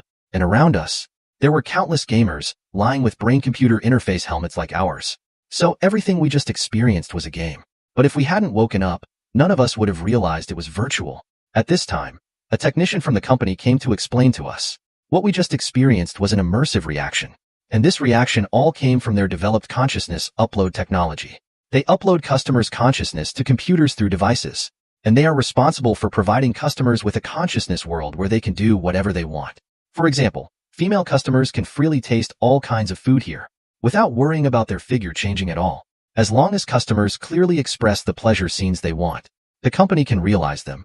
He said those expensive, scarce, and even taboo things in reality, for their company, are just a few lines of code. Wei asked, "Is the insanely strong samurai we met in the game also code?" The technician said he was their high-level customer. The him in the game was just a copy of his consciousness. He also said the samurai customer requested to reduce his strength to 1/10 of his original power. He said, "Miss, if the samurai customer had fought you at his true strength, you would have been cut in half by that one sword strike." The technician helped us open the door to the high-level conference room. The sunglasses-wearing Brother Xian and the samurai customer were already waiting for us inside. Brother Xian said we should all listen to Mr. Ghostface's arrangements now. So this guy is called Mr. Ghostface. Ghostface said the fighting in the game was a test for us. Now congratulations on passing the test. But we're about to execute the real mission. Find Administrator 72. He said that in our world, bugs have been increasing gradually since 1945. The Earth Mother can no longer bear the burden. The Earth Mother he mentioned, I've seen her before. The Earth Mother looks like a giant goddess. As long as she emits light, she can instantly clear all bugs in the world. Ghostface said that after 1945, there was a big explosion in technological revolution. Coupled with competition between powerful countries, the world produced hundreds of times more garbage than usual. Wei didn't understand and asked what this so-called garbage was. Brother Xian said it's data garbage. Wei and I were shocked. How could a real world produce data garbage? Could it be that my long-held suspicion was right? I finally heard that answer. Brother Xian said this world is virtual. We are actually living in a computer. This computer runs the entire virtual world. The Earth Mother is responsible for cleaning up the garbage produced in this world. And Administrator 72 is responsible for the normal maintenance of the Earth Mother. But the garbage produced by technological explosions gradually exceeded the Earth Mother's computing power. So 72 went to another world 45 years ago to seek help, but has not returned until now. This led to the Earth Mother lacking maintenance and nearly paralyzed. I said, no wonder. Not to mention that everyone in this world has a phone. Even the Divine Creation Century Company in front of us is planning to create another virtual world. Then people in the virtual world develop virtual worlds again. This becomes an infinite nesting. How much computing power would that consume? Blonde girl number 66 said what you're saying is impossible, because the computer in the first world, that is, the real world, doesn't have such enormous computing power. This virtual world already has so many bugs. If we nest another one, the whole system would immediately collapse. We would all be doomed along with it. At this moment, the white-bearded old man in charge of the Divine Creation Century Company said, everyone, please rest assured, we have already suspended the release of the virtual world game. But we can't stop others in this world from researching virtual worlds. Virtual technology has already matured in the underlying technology of this world. It's only a matter of time before it's developed. This is an unstoppable development trend. This stone tablet is carved with two creation gods. One holds a ruler, the other holds a compass, drawing the world into existence. Brother Xian said they are Manhwa and Fushi. He said the Taiji diagram between the two creation gods represents chaos. Chaos is the intermediate state of yin and yang, and the world is composed of these three states, yin, yang, and chaos. Brother Xian tossed out a coin and said, if heads is yang and tails is yin, then when people haven't observed the coin, it's in a state of chaos. The state of chaos is both yin and yang undivided, and also neither yin nor yang. At that time, I asked Brother Xian, does this world really exist or not? Brother Xian said, who can say for sure what's real and what's fake? Reality and illusion are yang and yin. You need to verify all this yourself. Now I'm absolutely certain this world is virtual, because it's full of bugs. For example, a phone growing out of my head, this little fat guy having no shadow, and even two identical trees appearing in this world. Even the leaves on the two trees are exactly the same.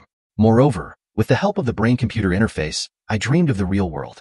In the real world, humans gradually don't need to work. All positions are replaced by robots. In the real world, I'm a student, but not a single student pays attention in class. The teacher got angry. He said, if you don't learn anything, how will you find jobs in the future? We were all stunned. Are there still jobs that humans can do in today's world? Are there any jobs left that haven't been replaced by robots? The teacher gradually became speechless. He mumbled softly, at least learn some scientific knowledge, even though it seems useless. At this moment, a man in black knocked on the door and called my name. He brought me to Brother Xian. This was my second meeting with Brother Xian in the real world. The first time we met, I was caught by him. At that time, I had taken in the only robot in this world that had developed self-awareness. Humans didn't allow its existence, so I escaped with it. But I fell into Brother Xian's hands. I asked Brother Xian, wasn't the robot already handed over to you for destruction? Why are you still looking for me? Brother Xian said they ultimately chose not to destroy it, because strong artificial intelligence is an unstoppable trend that no one can resist. Brother Xian said, you need to come with me. Your robot friend wants to see you. I said, I'm not going. Only a fool would believe you. You sneaky sunglasses guy. But he stopped talking and grabbed me. Is there no law in broad daylight? Classmates, help. Classmates, call the police quickly. In the virtual world, Brother Xian finally admitted that this world isn't real, but rather a design program. Now I'm absolutely certain he's the dark big boss behind the scenes. Brother Xian suddenly glanced at me with a smile. Damn, why does his gaze seem so wise? No, this guy must have some scheme. Brother Xian said he needed to go to the bathroom. I immediately said smartly that I'd go too. I wanted to keep an eye on him, to see what tricks he could play under my nose. But I almost washed my hands raw, and still hadn't seen him come out. Hey, Brother Xian, are you done? Are you playing with poop? How much longer do you need? Do you want me to call a salvage team to rescue you? But when I casually knocked on the door a couple of times, the door actually opened. Then I found that Brother Xian had disappeared. I hurried back to the hall, but everyone was looking at me with strange eyes. Wang Dachuan, do you have a secret crush on Brother Xian? Why else would you follow him to the bathroom? I tried desperately to explain, but no one cared. Ghostface said Brother Xian had just finished using the bathroom and teleported back instantly. He has now left with the technical director of the Creation Century Company. They're going to stop others in this world from creating new virtual worlds. And Wei Wei told me, our next task is to find Administrator 72. I'm a straight man, yet my phone was inserted into my head. The doctor saw this Thunder X-ray and could only send me home with a wise look. I didn't expect this would be my superpower. Not only can I have a phone through my head, my body can also pass through any non-living object. In the end, I discovered this world isn't real. It's not even designed by humans. It's a virtual world designed by strong artificial intelligence, and I am a bug in this virtual program. Then I joined a mysterious organization. Everyone in the organization is an expert at using their own bugs to the extreme. Our job is to use our own bugs to solve other bugs in this world. My leader, Sister Weiwei, thoughtfully removed the phone for me and replaced it with a brain-computer interface specially designed for me. She also put a skin-like membrane on me, allowing me to retain my handsome appearance. And today my leader spent a lot of money to purchase top-notch equipment. The equipment includes a new brain-computer interface for me. I asked Sister Weiwei, "This shape doesn't match the empty space in my head. How do I put it on?" Sister Weiwei always has a solution. She aimed at the back of my head and slapped hard. My previous brain-computer interface fell off. Then with a pop, she stuffed the new one into my head. "Sister Weiwei, am I still handsome now? I feel like I look a bit like Ultraman. You're so handsome that it's blinding. But you're not Ultraman." "He is?" Then I saw the real Ultraman. From the talisman on his forehead, I realized this guy was Ching. Ching's bug is bad luck. He has to wear a talisman daily. Otherwise, whoever he looks at gets pregnant. Whoever he touches has bad luck. Ching said his outfit is called the Invincible Tight Suit. But he feels this look might attract monsters' hatred. "Ching, your tight suit is very cool. But could you put on some pants before going out?" Ghostface said he'd take us to leave this world next. The world we're in now is the third virtual world. We'll go to the second world to carry out our mission. "Don't you need equipment? We're the big shots. We don't need equipment. You rookies just take care of yourselves." Ghostface said the second world is the world that created our current world. But the second world is also a virtual program world created by the first world. Then he took out a fan and waved it. The fan in his hand actually lost its physical form and turned into white light. Then that light spread along the edge of the fan. The light grew brighter and brighter, and its range grew larger and larger, until it covered our bodies. When all the light dissipated, we found the scene before us was completely different. Blonde Beauty number 66 explained to us, "We've arrived in the second world, and this huge object before us is called the third computer. Each light spot on the computer is a person from the third world. We were just living as one of those light spots in the third computer before. But I have one question. If we were programmed light spot consciousnesses before, why do we have bodies in the second world? And earlier in the third world, when Divine Creation Century Company was doing virtual world experiments, our bodies were outside, and we transmitted our consciousness into the virtual world. The question now is, we didn't feel our consciousness return to our bodies at all. How did we bring our bodies from the third world to the second world?" Number 66 said, "Look back at the running time. This computer has been running for 18,000 years. In fact, everyone here has already been freed from the constraints of their bodies. Any body would have turned to dust after 18,000 years. And now, everyone is actually a consciousness entity. The bodies you feel are also formed by consciousness. We've all lived in the third world for over 10,000 years. It's just that the system set reincarnation for everyone. In other words, everyone has lived countless lives in the third world. And with each reincarnation, the system would erase memories of the previous life. 18,000 years? Is there anyone in the second world willing to maintain the computer for so long?" Number 66 said, "Actually, everyone in the second world has gone to the third world, because the second world is also a virtual world. When there's no one in the second world, the system would save all unnecessary computing power to ensure the normal operation of the third world." Then number 66 told us to look out the window of the building. We were shocked by the scene before us. All the buildings outside were flat. The only thing standing in this world was the building housing the computer. Number 66 said the second world has been reduced in dimension. It's now a two-dimensional world. Since there are no more people in the second world, there's no need to waste computing power maintaining the scenery people need to see and the physical laws they're accustomed to. All the memory and computing power has been used for the third world. At this time, Ghostface took out his fan again. He said, "Let's go. We're going to the first world now." After the bright light, I found there was nothing in this world, except for the building we were in. Outside was endless darkness. The first world is one-dimensional. One dimension is a line, but without width or thickness, so we can't see anything. Number 66 said every time people create a virtual world, the upper-level world has to reduce one dimension. So, if the third world builds another virtual world, how many dimensions do you think will be left here? She said the place we're in now is the second computer. It runs the second and third worlds. When this world is reduced to one dimension, the second computer will dissipate. The second and third worlds will all dissipate. And the technology in the third world is about to create a virtual world. The third world is so big. This isn't something that can be stopped by suppressing a few research institutions or companies.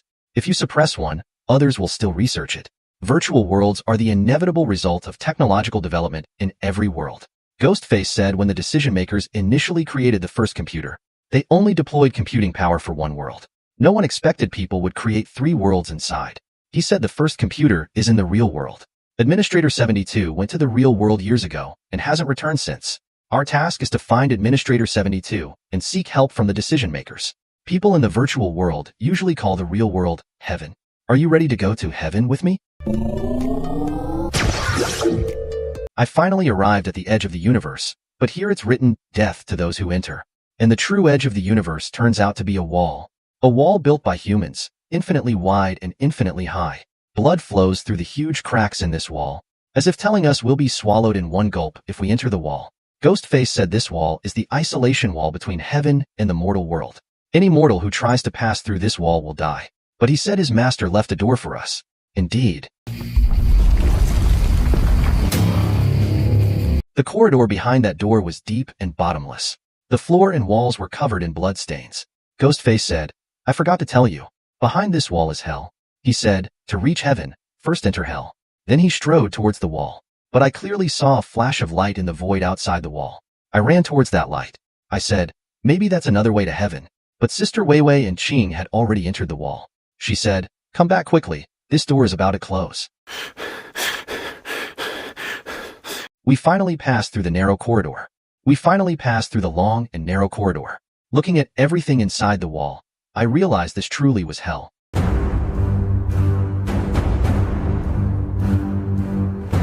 This burly giant was sucked dry by bizarre giant insects right in front of us. And countless bizarre giant insects emerged from the ground. The 3 bosses said, follow us closely. We'll handle the big bugs. You take care of the small ones.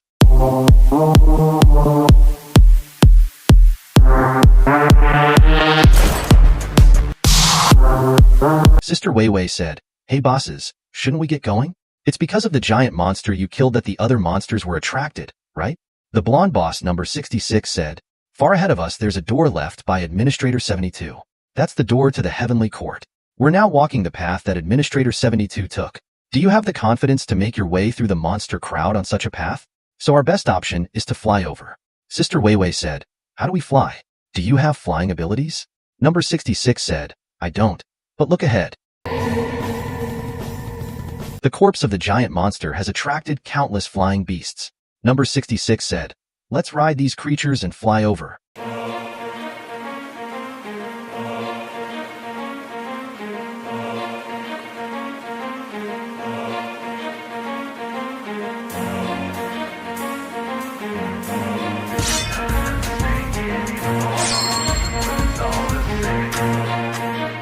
Sister Weiwei, your rock-hard abs make me feel so secure.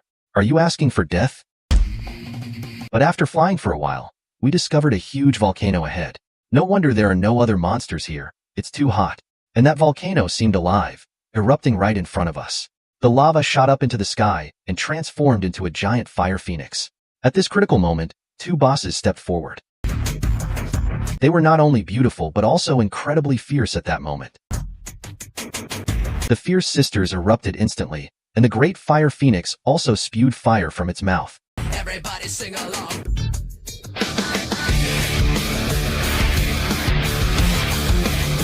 That huge pillar of fire was actually blocked by the 2 fierce sisters working together. I finally reached the edge of the universe. And here, the writing on the wall is actually in Chinese characters of my Han Chinese heritage. The Oriental samurai told me that the ancient Han Chinese people had left the mortal realm and gone to the heavenly court. This towering wall is the barrier between the mortal world and the heavenly court, and the bloodstains all over the wall were left by those foreign races who tried to force their way into the heavenly court. But what we saw when we entered the walls was hell. This Oriental samurai seemed to know a lot about our Chinese heavenly court. He said to reach the heavenly court, one must first enter hell. And after entering hell, we encountered the giant fire phoenix. At this point, 2 Western girls took action. They fought while singing in a Han Chinese style. It seems they have a great admiration for my Han Chinese heritage.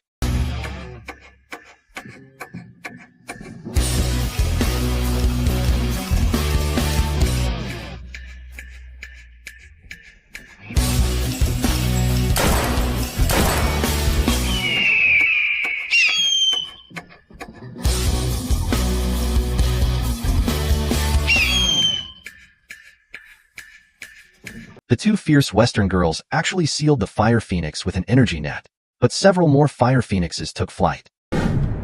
Their energy comes from the volcano. As long as the volcano doesn't extinguish, their numbers will be endless. Suddenly a pillar of fire sliced off the head of the big bird Sister Weiwei and I were riding. So,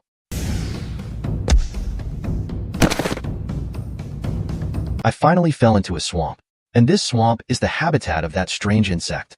These insects drained a giant monster down to a mere skeleton when we first entered hell. Suddenly a sharp pain came and I woke up. I tried hard to pull the insects off my legs, but I found I couldn't move them at all. Then I remembered Ching said points could be exchanged for bugs. I want to change. I want the infinitely powerful bug. Do you want to use 1,000 points to exchange for the super strength bug? Yes, yes, yes. Absolutely. Instantly my body was filled with power.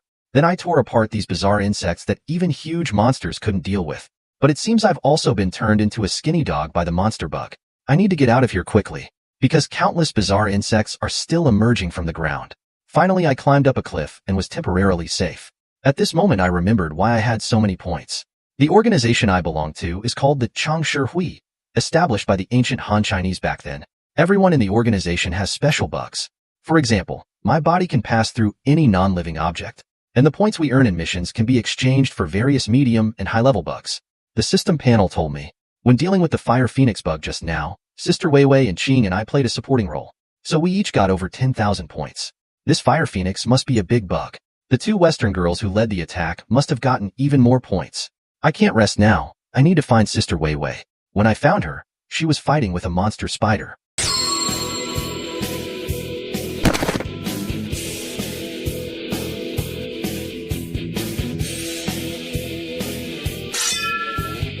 But Sister Weiwei found she couldn't cut this red monster spider.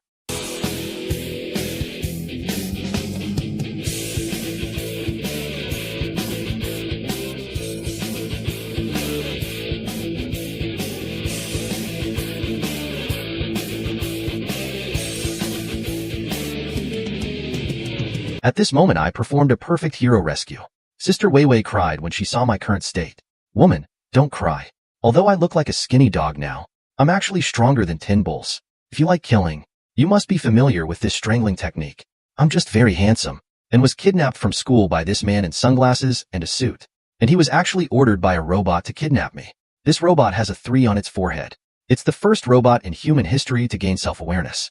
To catch it, humans cruelly smashed all its robot companions to pieces. Little 3 the robot and I became friends. Unfortunately, I ultimately couldn't help him escape from human clutches. Little 3 was captured and taken back by humans. But the man in sunglasses told me Little 3 wasn't destroyed and was even treated as an honored guest by humans. He said they weren't here to kidnap me today. Little 3 just wanted to see me. Their company logo was strange. It clearly depicted Fushi and Yuhua. The man in sunglasses said their group had a supremely awesome name called the Ancient Group. At this moment, a beautiful woman bowed and greeted us. I admit this beauty's face captured my heart, but there was a small blood on her forehead. The man in sunglasses said she wasn't real but a lifelike robot. But I still couldn't control myself and looked back for a long time.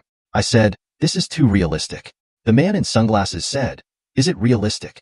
I said, it's realistic. The man in sunglasses said, I'll tell you a secret. Even her body organs are the same as real people. I blushed. I asked, is it really that realistic? The man in sunglasses said, her personality can be set not only as a mature woman, nurse, or intellectual beauty. It could even be set to a wild kitten personality.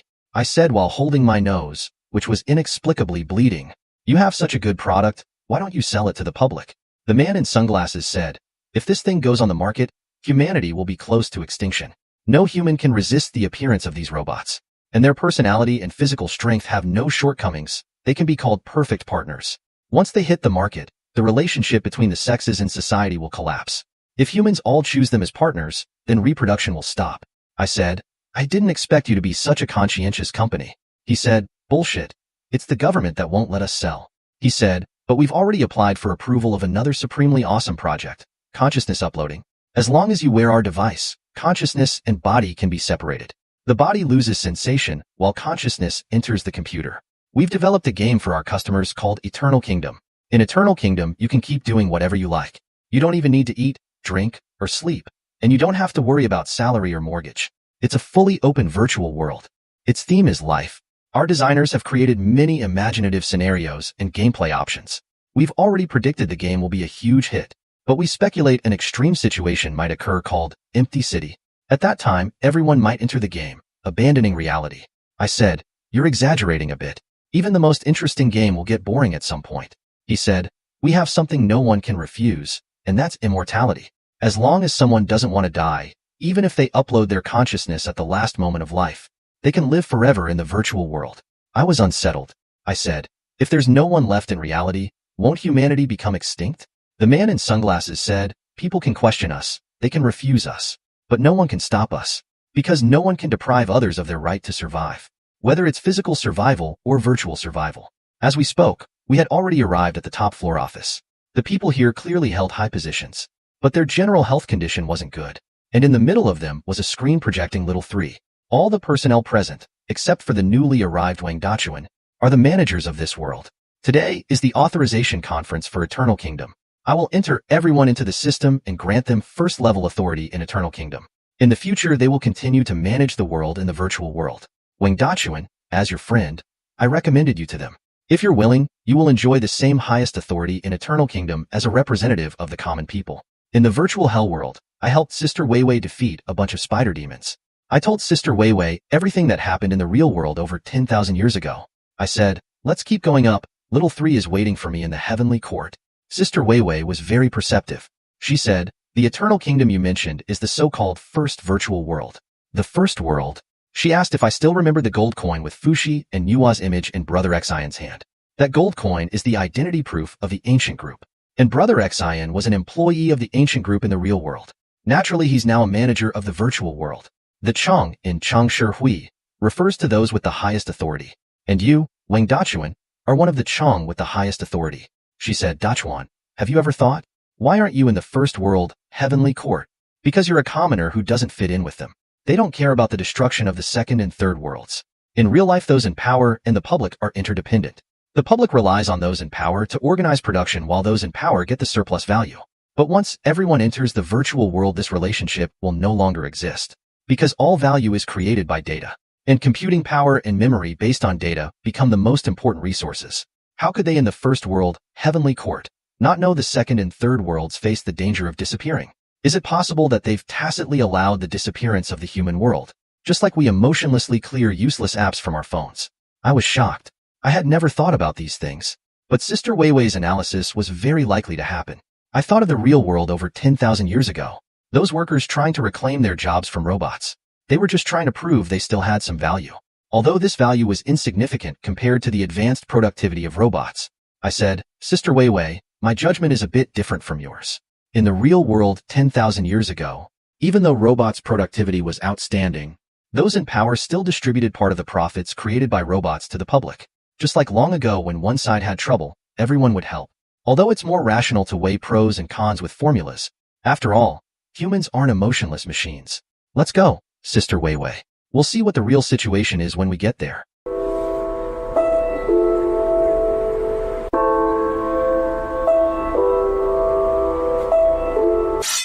"Let's go, Dachuan.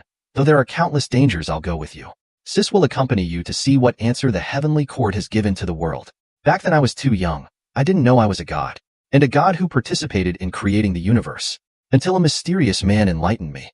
He told me to focus on the coin in his right hand. At such a young age, I could recognize that the coin was engraved with Nuwa and Fushi. The mysterious man clenched his fists and shouted, 'Change!' That coin moved from his right hand to his left hand out of thin air. I was stunned. I was sure this wasn't magic, because the mysterious man's hands didn't move at all. The man said, 'Boy, close your eyes. Uncle will now pass on this dragon-subduing palm. No, this magic to you. From now on you will possess extraordinary skills. In the future you must use your powers for good. You can't do bad things. Come on, Uncle. I'm an upright man.'" It wasn't until more than a decade later that I remembered this memory in a dream. And that mysterious man turned out to be Brother Xian, whom I met later. Then many strange things started happening to me. For example, a phone could grow out of my head. I could also pass through various non-living objects. And today the phone on my head changed into a camera. I felt incredibly handsome. My companions and I set out on the path to becoming gods. We had to pass through this place called hell to reach the heavenly court. Sister Weiwei and I slaughtered hundreds of spider demons. Finally, we saw a big creature. It was golden all over with a weird human face on its belly and back, but behind it a beam of light flashed from a cave. I was stunned. I had seen this light before. Just before entering the walls of hell, I had sensed a beam of light. But at that time, I didn't have the courage to chase that light alone. Now I sensed very clearly that light was the heavenly court. Maybe Sister Weiwei was destined not to become a god. She said she couldn't sense anything. Woman, a man who's about to become a god has very keen senses. You stay still, don't move. Animal world say spiders are passive hunters. As long as we don't touch its web or attack it, it shouldn't block me. But damn, this spider doesn't play by the rules or follow any scientific logic. It's okay, Sister Weiwei. I have the super strength bug. It's not stronger than me. But I misjudged. I couldn't move it even with all my strength. And with one effort it flung me into the sky. Oh no. The man about to become a god is going to be eaten. Sister Weiwei was shocked. She didn't expect me to be so useless. Then she drew her knife, aiming for the spider's eyes.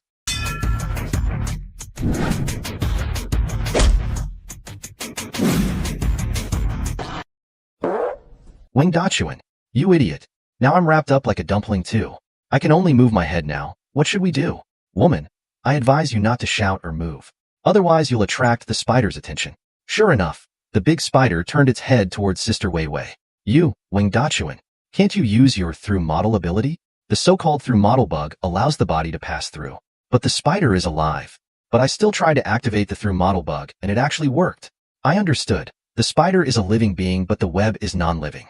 Are you a big idiot? You've been wrapped up for so long and you never thought of using through model? Of course the spider web is non-living. Woman, shut up. I gave Sister Weiwei a sharp cool look. Stop talking. Just watch my performance. If you keep talking I won't save you. This was the first time I spoke so harshly to Sister Weiwei. She actually blushed. You dare, humph. I humph. The big spider shot its web at me again, and I activated the through model bug in time. The web passed through my body. I took the opportunity to throw my knife at the spider. Right on target. Bullseye. But something strange happened. The big spider emitted a dazzling light. And after the light faded, the web on Sister Weiwei turned into a big hand. That spider transformed into an ugly bald monster. Then it started chanting Buddhist scriptures in front of me. It chanted, "Mummy mummy boom kill you." This monster's sound wave attack made me bleed from 7 orifices. Dachuan, pull yourself together. Aren't you able to summon the Earth Mother as well? Earth Mother will activate the red light to help you. No, woman, Earth Mother won't come anymore. Actually, when the monster head started chanting Buddhist scriptures, I sensed danger and tried to communicate with Earth Mother, but I sensed Earth Mother has completely crashed.